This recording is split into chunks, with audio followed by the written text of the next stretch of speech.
Bapak didik anak-anak kita. Bapak harus tegas di dalam syariat, Pak. Anak nggak sholat, gebuk, Pak.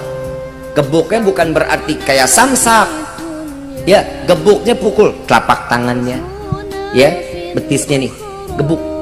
Kenapa? Kalau dia udah jauh dari Allah dari sebelum balighnya, saat balighnya insya Allah nih anak pasti akan jauh dari Allah. Na'udzubillahi min. Apalagi punya anak umurnya hampir 40, bukan punya anak lagi dan ini orang udah punya anak lagi pastinya, betul nggak? Sampai kalau ini orang umur sampai 40 dia masih gemelut di dalam kemaksiatan, Allah sapu wajahnya maksiat sampai mati. Makanya nih hati-hati, ini semua diajarin kita sama ulama-ulama. Bib, saya nggak pakai ibadah, Allah kasih semuanya buat saya. Bukan Allah yang ngasih, hawa nafsu kita. Ini yang disebut istidraj. Diberikan urusan dunia sampai kita jauh dari Allah. Bukan kita yang nggak mau ibadah, tapi Allah yang tidak mengizinkan kita sujud di hadapannya. Kenapa? Karena Allah ingin mengambil nyawanya dalam keadaan tanpa membawa iman ke hadapan Allah. Na'udzubillahi min.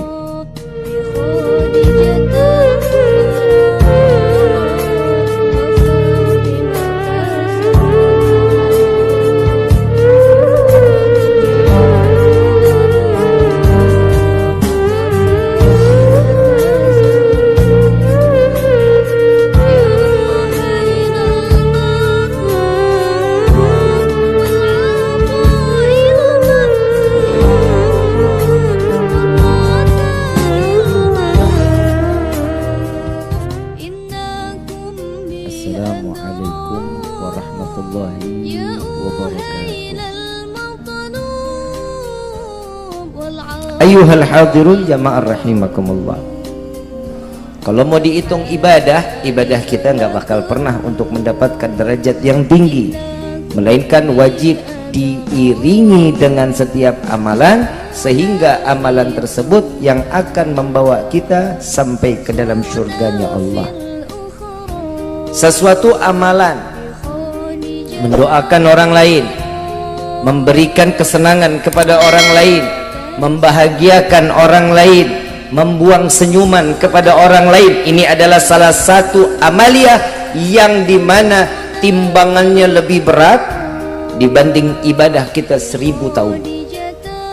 Kenapa? Saat senyuman membuat kebahagiaan orang lain, kita senyum, orang lihat kita senang. Kita membuat bahagia hati orang lain juga ikut terus bahagia. Karena kebahagiaan yang dititipkan oleh Allah kepada hati setiap hamba, maka kebahagiaan itu akan membawa kita ke jalan yang betul-betul dibutuhi setiap hamba, jalan yang diridhai oleh Allah. Seseorang kalau punya amaliyah baik, orang nggak bakal jauh-jauh sama kita, betul nggak? Kalau jauh maunya dekat aja. Ada orang yang tiap hari ngegedekin, duduk dikit ngomongin orang, duduk dikit ngejelekin orang. Kira-kira orang begini betah nggak kita duduk sama yang begini? Nggak bakal betah. Kenapa? Nggak punya kesenangan dalam hati. Yang ada membuat hati seseorang menjadi dengki, kotor terhadap orang yang disebut. Makanya ini hati-hati nih, gibah hati sama gibah mulut lebih parah gibah di dalam hati. Gibahnya sama-sama jelek, tapi gibah di dalam hati berarti sudah tidak ada kebaikan di dalam hati orang tersebut, melainkan imannya sudah ditutup oleh Allah. Na'udzubillahi min. Setiap manusia kan kita masing-masing punya hati, betul? Hati itu diberikan oleh Allah saat kita terlahir ke dunia dalam keadaan suci, bersih, tidak ada flek, nggak ada kotoran. Satu perbuatan dosa yang dilakukan oleh setiap hamba itu menjadi satu titik tinta hitam di dalam hati, agar orang tersebut makin jauh dan jauh daripada Allah. Yang bisa membuat hati itu menjadi bersih, alladzina amanu wa tatma'inul qulubuhum bidzikrillah, ala bidzikrillahi wa tatma'inul qulub. Seseorang kalau hatinya udah keras, hatinya udah kotor, cepat nyebut nama Allah, mengingat Nabi Muhammad SAW, maka bersih lagi hati. banyakin istighfar, sholat taubat. Ini hari kita begitu ngedengar kejelekan orang, astagfirullahaladzim. Terus bagaimana? Lanjut nggak taunya. Kalau ngedengar sesuatu yang nggak baik, kecuali keluar dari lisan kita, cepat ambil wudhu, sholat taubat. Selama itu adalah saudara mukmin, maka jaga aib mereka dan Allah akan menjaga aib kita dunia sampai akhirat. Kalau boleh diukur, kita datang ke sini kan bawa aib, betul? Apa aibnya?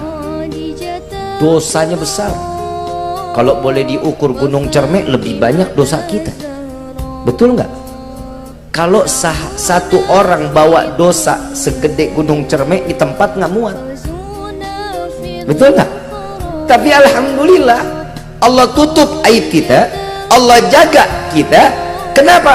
Orang ngelihat kita udah baik aja, tingkah lakunya udah baik, semuanya ditutup oleh Allah. Mudah-mudahan Allah jaga kita, ya, sebagaimana Allah ngejaga para anbiya, para salihin, orang-orang saleh. Allah jaga. Begitu juga kita tergolong hamba yang bersyukur di malam ini sebagaimana yang dilakukan oleh orang-orang saleh. Maka di hari ini kita minta kepada Allah, ya Allah, selamatkan kami dari fitnah dunia, fitnah akhirat. Insya yang namanya fitnah dunia sampai ke akhirat, fitnahnya apa aja? Ini banyak nih.